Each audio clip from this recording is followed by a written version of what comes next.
البسي ثوب التخرج والمعالي، البسي ثوب التخرج والمعالي، وافرحي يا بنت عربين السلايل، يا مها اليوم حقت المنالي، يا مها اليوم حقت المنالي، ألف مبروك الشهادة الجامعية، الفخر يبرق نجومه في نجاح، زاهية والمجد يزهى وشاح، للدراسة العليا يسمو طموحك، اطرحي المترفة فوق الله،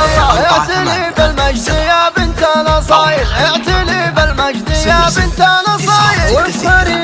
يا مها والراس طايل، بالنجاح متميزة ومن الاوائل، بالنجاح متميزة ومن الاوائل، افرحي يا ام الوصوف العالمية، في سماك وفي حلاك وفي غلاك، في سخاك والوفايا من سماك، شامخة في زينك وفي مستواك، وحبك لأمك وابوك الله الله، بنت ابوك الحر كسب الجمايل، بنت ابوك الحر كسب الجمايل، حمود اللي له مواقف ودلايل، والفخر يزهاك يا بنت الحمايل، والفخر يزهاك يا بنت الحمايل، بنت عز وبنت طيب ومقدرية، وامك يا مها يا غلاها، في نجاحك تفتخر بكتبها، انت يا اول فرحها وكامل هناها، يا سمو الثانية الحرية، عزوة اخوانك الى جت العزاوي، عزوة اخوانك الى جت العزاوي، اعتز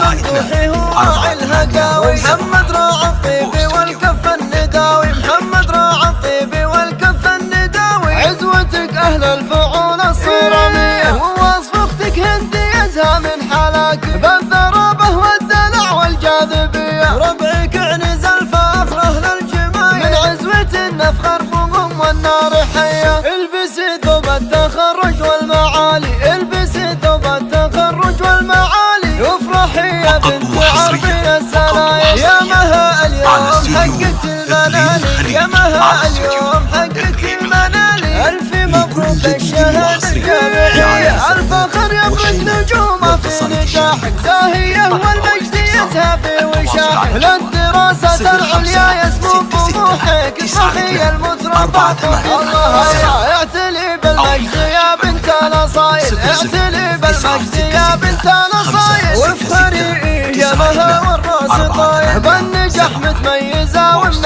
الاوائل، بالنجاح متميزة ومن الاوائل، افرحي يا ام الوصوف العالمية، في سماك وفي حلاك وفي غلاك، في سخاك والوفايا من سماك، شامخة في زينك وفي مستواك، وحبك لأمك وابوك الله الله، بنت ابوك الحر كسب الجمايل، بنت ابوك الحر كسب الجمايل، حمود اللي له مواقف ودلايل، والفخر يزهاك يا بنت الحمايل، والفخر يزهاك يا بنت الحمايل، بنت عز وبنت طيب ومقدرية، وامك يا مها يا غلاها، في نجاحك تفتخر بكتبها، انت يا اول فرحها وكامل هناها، يا سمو الثانية الحرية، عزوة اخوانك الى جت العزاوي، عزوة اخوانك الى جت العزاوي، اعتز بممدوحي هو راعي الهقاوي، محمد راعي الطيب والكف النداوي، محمد راعي الطيب والكف النداوي، عزوتك اهل الفعول الصرامية، ووصف اختك هندي يزهى من حلاك، بالذرابة والدلع والجاذبية، ربعك عنز الفخر اهل الجمايل، من عزوة نفخر بهم والنار حية، من عزوة نفخر بهم والنار حية.